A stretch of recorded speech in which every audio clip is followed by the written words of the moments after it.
I think in order for us to find out what we like and don't like, and to teach people how to treat us, that there has to be a part of ourselves to be able to connect to that. And when I say selfishness, I'm not saying like you're doing it to hurt other people, but there's got to be a point where you have to understand yourself. Because if you don't, people will define you. So it's important to understand yourself, because then you know what to give to others. So I think that's okay. And it's very important to think of this also, because having an ego or a strong ego, there's a bad rap in that, especially those who maybe are followers of Eckhart Tolle. I've spoken on the same stage. I understand where that's coming from. I'm also into Marianne Williamson, and they always use the ego as the aspect of yourself that's negative. But I have to tell you, Jesus had a pretty huge ego. I mean, for a person to say that I'm going to do these certain things and make these certain sacrifices. But there's a big difference between having a big ego that's connected to love versus a fractured ego that's connected to fear. That's the difference. Okay? I can honestly say that, yes, I have an ego. I have a big ego. I want to help out this planet. I want to share love. But I also know I don't know everything. And I also know I'm here to learn. I'm also here to have people challenge me. But I do have like these great plans to bring love to the planet. And if I were to have a small ego, then I would easily be defined by others. I'd be crushed. I'd get hurt easily. I have to have a strong ego and not take myself so damn seriously. That's the difference. So you want to have a strong, healthy ego. What is the problem is that we have fractured and damaged egos. Most of our egos are defined by what our parents taught us, how they treated us, that we're loved when we're being good or in agreement with them, and that we're bad when we're not. That's how we've learned how to define ourselves. That's a fractured ego. Versus imagine a child being raised like, you know what? I prefer you not to do that, Johnny, but let you know you're beautiful and I love you. I mean, that child would grow up to have like a strong, healthy ego. The ego is probably one of the most misunderstood attributes of all of us humans. An ego, like the biblical texts tell us, they term it as Satan or the tempter. And in the idea of temptation, the ego can swing either way. The ego can go in positive directions. Look at what Michelangelo did with the Sistine Chapel amongst so many other people. To me, the ego is the creative power of a person. And then, of course, we have people such as Adolf Hitler, and look what they've done. So the ego can essentially work in either direction. But in truth, the ego in and of itself always attempts to work for us if we learn to use it. In the Far East, when you're studying as a monk, they teach you to use the ego as a tool, as a way to really understand yourself and the things that we do, and understanding why we do them. And we can do any and all of that without any level of analysis. We spend way too much time within our own minds attempting to analyze and figure out everything when we really don't have to. Because to me, everything that goes on inside of us is quite obvious. So if we learn to use the ego as a tool or as a teacher, it can show us so many things about ourselves. Yes, it'll show us our weaknesses. It'll show us our strengths. Even the idea of arrogance, that's just confidence that is more ego-based than anything in the world. But when we learn to understand what the ego attempts to teach us about ourselves all the time, then we move away from arrogance and we step into confidence, because we're standing in our true selves, in who we are. You may find what I'm about to say is kind of absurd, but hear me out. If I were to have to peg the two largest egos that have probably ever lived in the history of the world, and there have been many, are people such as the one that we term as the Christ and the Buddha. But what they did is they learned to hone their own ego into its true nature, which which is a divine space. It's part of us. It is us. What would a human being be without an ego? Because so many people say the ego has to go away. No, it doesn't. It just has to be trained. The ego, like the mind, is like a wild animal. The truth is, we just allowed the ego to roam freely and do whatever it is wanted to do our entire lives, no matter what your age is. And the same is true about our minds. We allow it just to think, and think about what? Doesn't have to. And neither does the ego have to be used in the way that we use it. Funny thing is I don't believe anybody ever teaches anyone in this part of the world the true value of the ego. In India, there's a saying. That saying says that when the student is ready, the teacher will come. And that's a dual meaning there.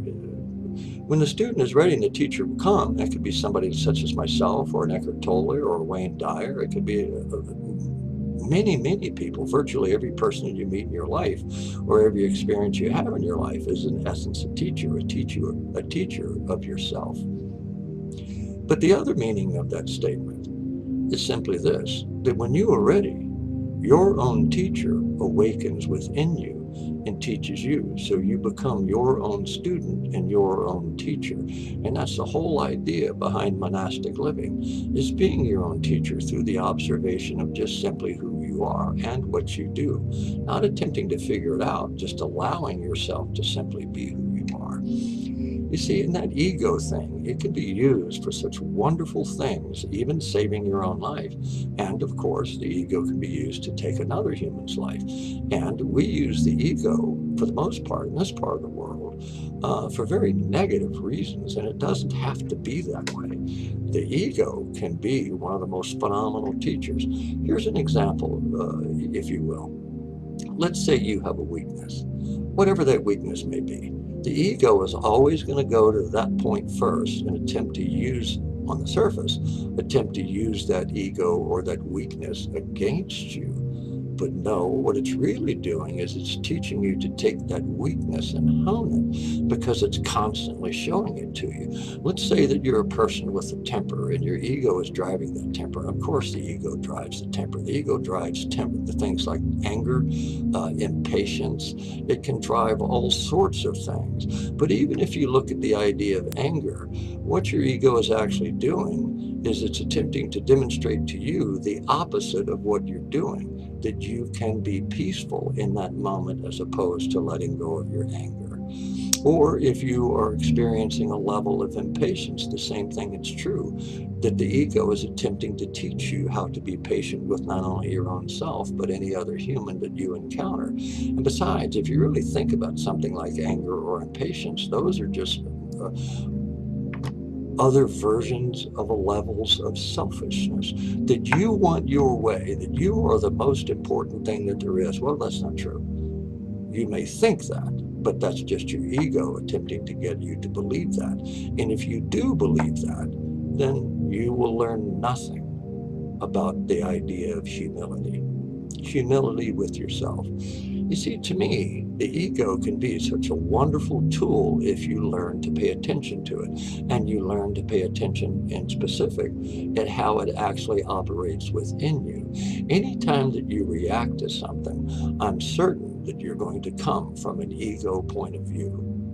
But if you learn to act on things, then the ego is no longer in control of you. You are in control of it.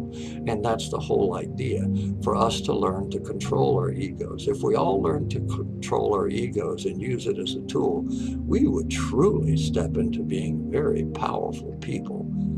And that's certainly not to say that we're not.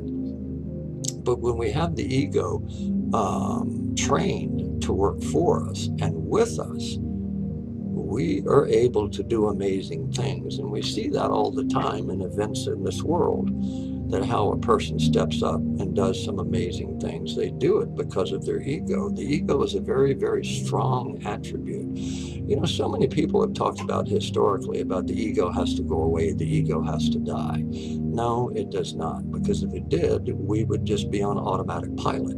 Where would the individual be? Where would individuality be? In my mind, it wouldn't be any place, because it's the ego that brings about that idea of the portrayal of the character of a person. The ego is the character of a person if we use it with wisdom, if we allow our wise mind to have room for the proper use of the ego. And it's just simply learning to hone it. Find out what it's doing with you and for you, and also learn to recognize what it's doing that is not in your best interest. And that's where you put your focus. You put your focus on what it's doing that is not in your best interest. Let's say that you're a person that's insecure. You can turn that level of insecurity into an incredible level of strength if you listen to what your ego is sharing with you about you. It attempts to show you why you are insecure. It attempts to show you why you may require another person's approval. When we learn to work with it as opposed to fighting against it, then it begins to work for us.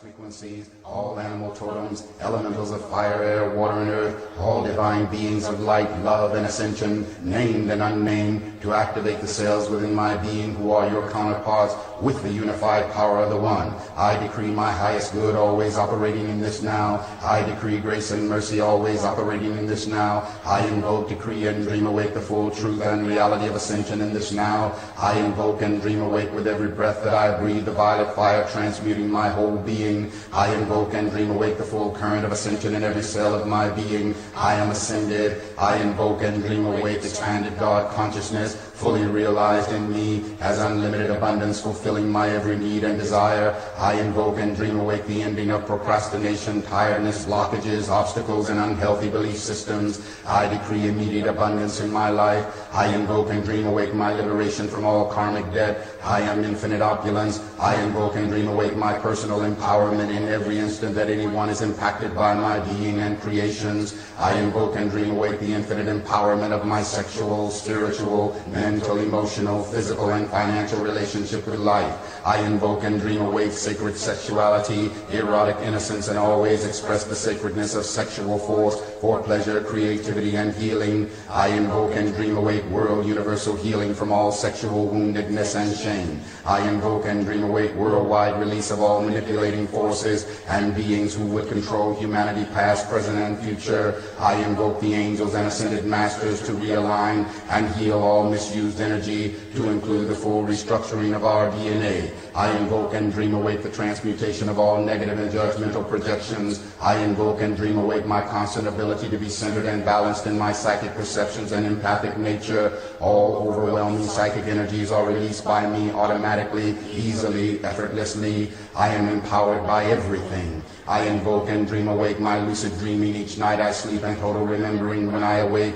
I invoke and dream awake my infinite harmony with God, Goddess I am. I invoke and dream awake the full expression of my miraculous healing power. My life is a continuous stream of miracles. I invoke and dream awake my infinite ability and willingness to receive all life's blessings. I invoke and dream awake a constant attitude of gratitude for my whole life, all my accomplishments and blessings, including the same for the universe at large. I invoke and dream awake the full blessings of God, Goddess, the ascended masters, angels, guides, and beings of light to bless this earth. I invoke and dream awake all my decrees, invocations, and prayers I have released to the universe and open myself to God's response, support, and love in my highest good. I invoke and dream awake the release of all past, present, and future lifetimes of decrees and vows which would bind me to limitation, lack, density, and anything not of ascension in this now. I invoke and dream awake the full reclaiming of my eternal self as powerful, loving, and fully aligned in abundant God consciousness. I invoke and dream awake the total dissolving of all manipulating forces which would bind this earth plane in fear. I invoke and dream awake the influence of the ascended master realm and angels to intercede and raise the vibrations higher to bring darkness into the light, raising the frequency of love and God consciousness on planet earth in this now. I invoke and dream awake the ascension of planet earth in this now.